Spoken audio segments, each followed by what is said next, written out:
Well, I would like first to thank the festival once again for the invitation. A while ago, at the height of the pandemic, I was afraid that this moment of sharing a film in cinema would be left behind. This moment so essential of being together, crying, laughing, vibrating, all the magic that films provide. The happiness of being here with you today is therefore even greater. Mariner of the Mountains is an intimate film, perhaps my first film. The film I've always dreamed of making and only managed to realize many years later. The love story between my parents has inhabited my imagination since I can remember, and somehow turning into a film is what brought me to cinema. But I must remember that while we are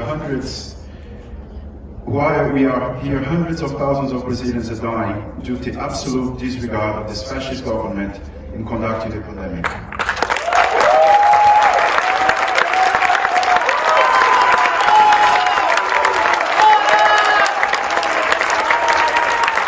Brazilian democracy is in a critical condition, breathing on life support. It seems that talking about Brazil today is like talking about a loved one who is between life and death.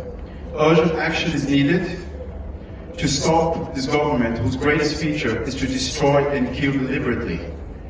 In addition to the more than 500,000 deaths due to the coronavirus disease, we have many other lives lost as a direct result of this genocidal administration. As with authoritarian governments, artists, science, and public universities are the first to be affected. Brazilian cinema and its huge production chain are facing the challenge of surviving in this scenario. Cultural production across the country is almost completely paralyzed in a calculated act of destruction imposed by the federal government.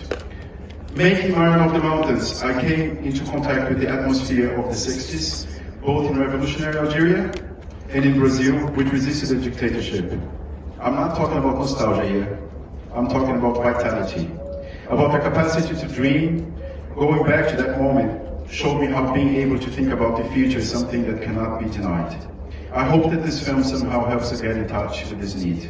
We need to dream our future again with joy and fury. Thank you.